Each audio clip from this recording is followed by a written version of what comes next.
guys, and welcome back to another video. Sorry if there's a lot of background noise because they're constantly doing construction outside. So I've been wanting to do this video for a while where I just talk about skincare and cosplay and how those guys like go hand in hand together, and just what it's like from my perspective being a cosplayer with like terrible, horrendous skin. And for the purpose of this video, I'm gonna try really hard not to wear makeup. I'm trying so hard not to stop partway through this video and like go put on foundation. So this is just what my bare face looks like right now. Like I said, I've been wanting to do this video for a while, and I got up this morning wearing my boyfriend's hoodie, and I looked in the mirror because, you know, my roommate was up. I couldn't change clothes in here, so I went to the bathroom and I like had to look in the mirror for whatever reason, and I'm like, I don't look terrible today. And that was the first time in almost a week I have been able to look in the mirror. So I figured today's a good day to film this video if I ever do it. I'll probably never meet another cosplayer. What am I saying? Probably will, but there's not really a lot of people who know this much about skincare or who have had this much experience.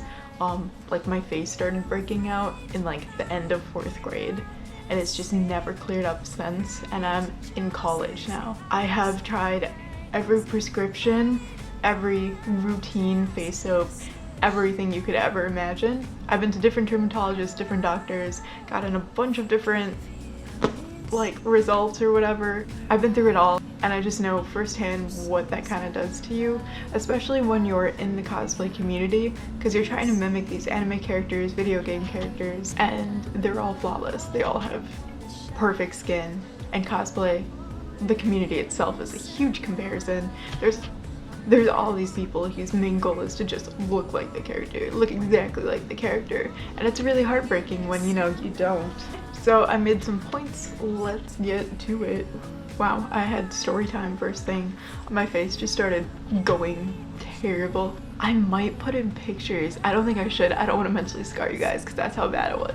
My face was broken out for as long as I could remember, and it was really bad. And I started cosplaying when I was 12 too, so like 5th grade, at the prime of how bad it was too. I don't know why I did that to myself, and I would get every comment in the book. I clearly remember this one time where this girl in middle school came up to me and went, you know, my mom's face cleared up when she stopped drinking milk. You shouldn't drink any milk. What? I've had kids come up to me and be like, have you like ever even tried washing your face? And just like people telling me, my mom telling me like, you went out in public looking like this, go put on makeup. It's just really annoying, and it breaks down your self-confidence. And I just want to be here and be like, hey, if you have terrible skin and you cosplay, even if you don't cosplay, like I've been there, I know what you're going through. I just want to normalize that because, you know, not everybody's going to be born with like clear skin, perfect skin their entire life. It's so normal, and it's not just like a puberty thing, it's just like a you thing too. I'm 19 now, my face still breaks out, as you can see, mainly because I ran out of a prescription and the nearest Walgreens is like almost 2 miles away, and it's really cold, so I've been putting it off for the past month. And my insurance won't cover my other prescription, and all the other ones, which are like 4 of them, I left at home because I was like, nah, I don't need these. So yeah, that's just my personal experience with it. Probably more information than you ever need to know. When you're in the cosplay community, you see all these cosplayers online too with just like their perfect skin and their perfect heart-shaped faces and little noses and big eyes and like cute lips.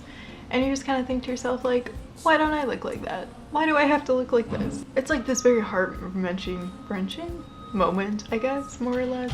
You see all these cosplayers online and they just look so perfect all the time. And it really takes a hit to you, especially if you're a beginner cosplayer and you're just going into it and you have that mindset of, why would I do this? I'm never gonna look like them. And I just want to remind you guys that like, that's not real. That's not real. They're using different editing apps, Photoshop or Camera 360, or that one that starts with an M and ends with a U, might you? I don't use that one, I don't know. I don't use Photoshop either. I do use Camera 360 because you can color adjust on it. You can like add more saturation to specific colors, and I love it. All of those photos are just, they're edited. They blur out any acne or like smile lines or wrinkles. They make their faces slimmer, their bodies slimmer, And it's just like, it's setting these unrealistic expectations for people of like, hey, this is how you should look like if you go into cosplay. You can hear me rant all about this in my video about why I dislike popular cosplayers. Main reason is because of the Photoshop aspect and just not owning up to it. Here's the thing, you don't need to have perfect skin to cosplay. You don't need to wear makeup to cosplay. Like, sure, I personally like wearing makeup because I think it adds a really cool effect to photos. It makes your face stand out more, it makes you pop, and it's fun to choose different makeup styles based on the character. Like, I see that more as an art, not as a necessity. Like, it's an embellishment to your cosplay. You don't need makeup to actually cosplay. You don't need perfect skin to actually cosplay. If you are really insecure about it and you do want to find ways to kind of like cover your face, try to make yourself not look like me on a daily basis, I just wanted to go over some tips and tricks really fast about like what you could personally do if you wanted to try to make your skin appear nicer, friendlier, smoother, or whatever. Not that you should take advice from me, I've just been there, this is my experience. As you can see, it doesn't always pay off. It was clear when I started college and then I ran out of my prescription, so yikes. But more than anything, go to a dermatologist. Not any dermatologist, go to a good dermatologist. I wasted, oh my god, how long was that? 6 or 7 years on one dermatologist, and my last straw was I went in and I had been battling with like the worst, most severe acne for like 6 years. I think 6 years at this point. It was not getting any better. If anything, it was getting worse. And I was under so much stress that like my skin was flaking, my face was always red and broken out. And she told me, you're gonna grow out of it soon. Maybe in, 2 or 3 more years.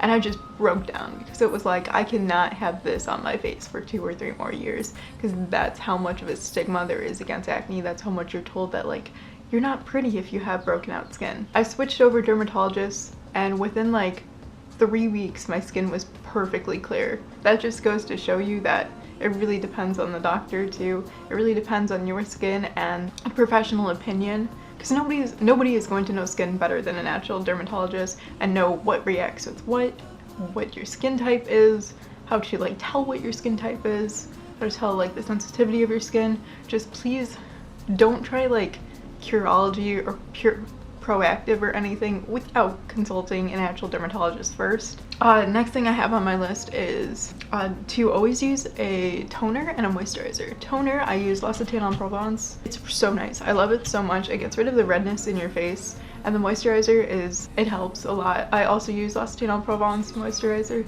and it's just like, it smooths your skin and makes it so soft, and it always smells nice too. Like, I get told a lot how nice I smell and how like soft my skin is, which is ironic too because it's always broken out. Also, going along with that, you can always use makeup. I have been using the same makeup since I was 12, which is a drugstore brand. I use Neutrogena. I found a shade that matches my skin tone 100%. B, I've been using it since I was 12, so I trust it and I know how my skin reacts to it, which it doesn't actually. They actually have a foundation that like helps with acne, which is really amazing. Like, I know it's a bad drugstore foundation, but I love it, and like I'm not gonna change it because the few times that I have used other foundation, they've always caused my skin to break out. And just going off of that too, be sure to test your makeup too and make sure your skin doesn't react and you're not like allergic to the ingredients in it, or the makeup doesn't react with other makeup items, if that makes sense. And also, if you wear makeup, don't wear it every day, especially if it's really heavy. Like, let your skin breathe. At conventions too, like when it goes into later in the night, wash your makeup off, take a shower, wash your face. Don't let it sit on there. It's gonna clog your pores. Oh, that was actually one of my points, is let your skin breathe. My other point is drink a lot of water, stay hydrated. Water helps way more than you ever would imagine. When I started drinking like an insane amount of water a day, my skin really started to like lose the redness to it and just like have a healthier glow. Yeah, and I go through like 3 bottles of water a day now, which is insane actually. And the last thing is, the last thing that I found really helpful from like a cosplay perspective is positioning your wig. Because if you have like spirit gum or even eyelash glue, you can glue down your wig and you can glue specific pieces So like my cheeks break out all the time so easily. I can like glue hair down right here and hide it. And you can actually change the shape of your face doing that too, which I do a lot because I hate my face shape. But yeah, those are a few of my tips that I have. Just one more time to reiterate, I don't think that you need makeup or anything to cosplay. I don't think that you need makeup in everyday life either. Like, you should be able to go out with, you know, your face broken out, no problem, and nobody should like bat an eye at that. It's so normal. Like, why do we care? Why do we care so much? I think that more than anything, we should just like accept it as normal. Just like stop making comments about it. Stop making rude comments about it, I should say. Because it's like, it's a normal part of life. Who cares? It's a normal stage in your life. It's like, it's not that bad either. It's not unattractive, and I don't understand why we make such a big deal out of it, because you're crushing people's self-confidence and ruining their self-image. Like, you don't need makeup, you don't need clear skin to live your everyday life or to be a cosplayer. So yeah, that's just the message I wanted to send, since I know a lot of my subscribers are like probably going through puberty. I'm trying to like raise my age gap. I want my viewership to go up more, but I keep posting Voltron videos, which I think is a problem. So like I want my audience to be more college orientated, but I know that I do have a lot of newer cosplayers too following my channel. And for those guys, if you are getting into cosplay, I just want you to know that looks are not a part of it. It's all about having fun, enjoying the moment, being with your friends, just like being that character, showing your appreciation for your favorite shows and like video games. Your appearance has nothing to do about it. It's not an important factor. I made it through the entire video without putting on makeup. I'm proud of myself. Yeah. Well, that's all. Thanks for watching, and I'll see you guys soon.